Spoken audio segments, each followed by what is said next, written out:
Avis aux fans de Poltergeist, est-ce que vous saviez qu'il y a un Poltergeist à Poudlard? Si vous avez lu les livres, alors vous connaissez sûrement Peeves. Pour ceux qui n'ont pas lu les livres, et c'est pas une tare, on peut être fan d'Harry Potter sans avoir jamais lu les livres et sans même avoir envie de les lire, il n'y a pas de souci avec ça.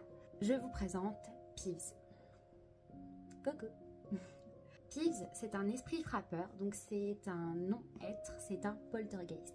La différence avec un fantôme et un esprit frappeur, c'est qu'un fantôme, ça a eu une vie antérieure, alors qu'un poltergeist, c'est né dans le néant, dans le chaos.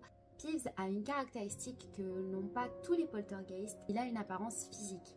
C'est pas forcément le cas de tous les poltergeists, souvent c'est des entités imperceptibles. On peut le toucher, ce qui n'est pas le cas non plus des fantômes. Peeves fait énormément de bruit, fait la misère aux enseignants, aux élèves, aux directeurs et directrices de maison. Il craint que deux personnes, c'est Albus Dumbledore et le fantôme de la maison Serpentard, le baron sanglant. Mais son ennemi juré, ça reste Rusard. Je pense que Peeves a quand même une histoire particulière avec les concierges. Je sais pas si vous le saviez, mais autrefois, il y avait un concierge à Poudlard qui avait essayé de coincer Peeves sous une cloche en verre enchantée.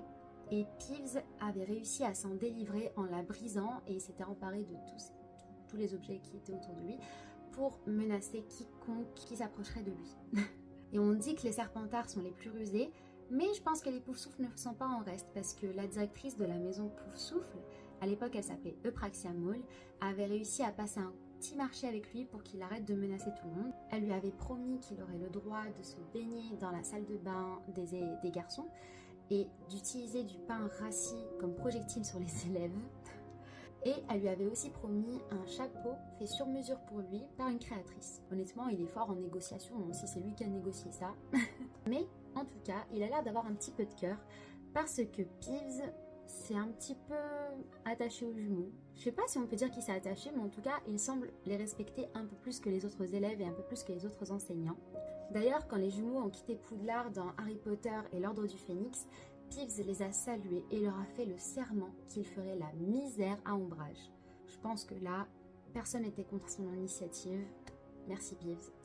N'hésitez pas à nous dire c'est quoi votre anecdote préférée avec Peeves et si vous aimeriez qu'on parle d'autres personnages, il n'y a aucun souci. Et surtout, restez magiques.